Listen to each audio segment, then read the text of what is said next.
All right, we're moving on to Apple now. So they've announced that they're going to let app developers tell customers how to pay for their services outside of the Apple ecosystem. So this is part of a proposed settlement for a class action lawsuit. It's not the Epic Games one. It is one that was brought on by a group of software developers. The change will make it easier for customers to use other forms of payment rather than using the App Store, which can charge a commission of up to 30%. So, Ben, I know that you took us through the Epic Games case a while back on the show. This isn't directly related to that, but a lot of similarities here. So I wanted to get your thoughts on this announcement. Yeah, I mean, this is related to like a lot of different things going on with Apple in particular right now. They have the Epic Games lawsuit. They have antitrust scrutiny being leveled against them. And this is a big part of it. And I think that it's important when we're talking about like tools and optionality and other things like that. Apple isn't just doing this out of benign like intent on their own, right? Like they're doing this in relation to pressure being brought against them for a number of different issues. I think this is really interesting. The App Store is a huge walled garden, essentially, where people, trust Apple to make sure it's clean and secure and everything else.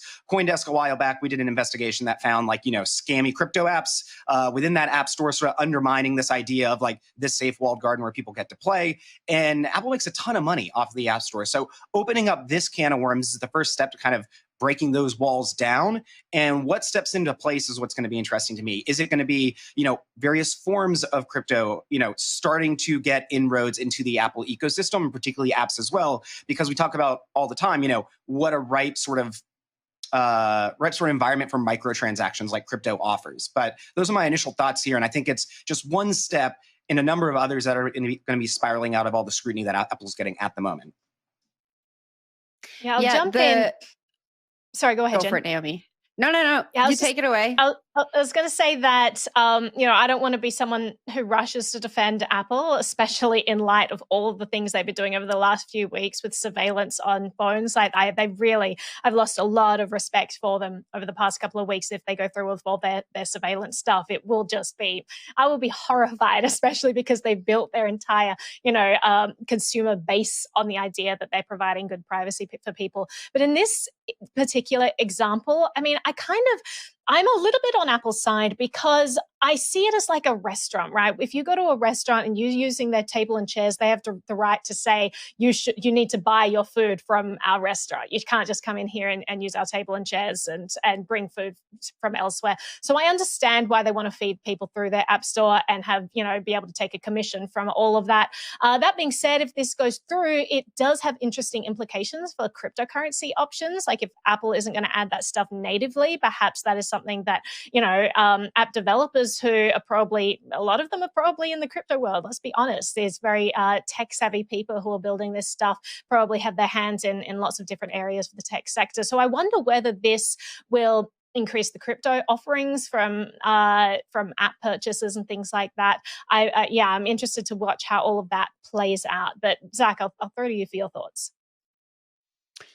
Yeah, I mean, Apple is like, they're the big dog when it comes to people accessing these apps that developers are building. So it is interesting to see who's going to lead the charge here, right? Like, is this going to be the platform leading the charge? Is it going to be developers leading the charge? And I think that it introduces really interesting questions around sort of these platforms, right? We live in an era of giant tech platforms, and whether or not sort of the optionality, going back to what Ben was saying, can exist in that world, I think becomes an interesting question. So yeah, we'll see. So much going on with Apple right now. It's going to be interesting to see how it plays out.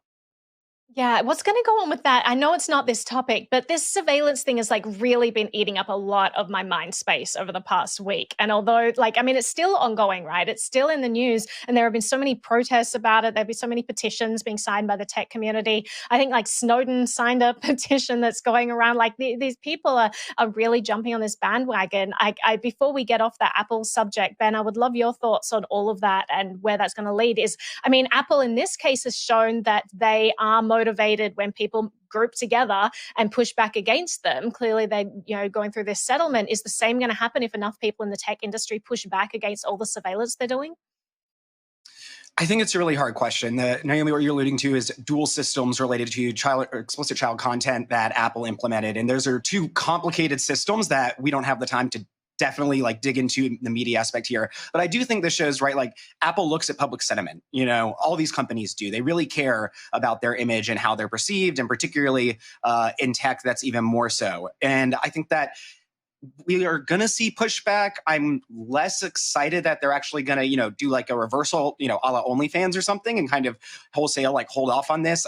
They already store like, you know, customers' data in China on like government servers and stuff like that. So they've shown that they're willing to sort of compromise that idea of total privacy in a variety of different instances. So I'm maybe less optimistic, Naomi, but I think it's important that, you know, people continue to push back so we can discuss like what the actual implications are and like parse the nuance such that we're not just looking at this in a totally binary way, for example.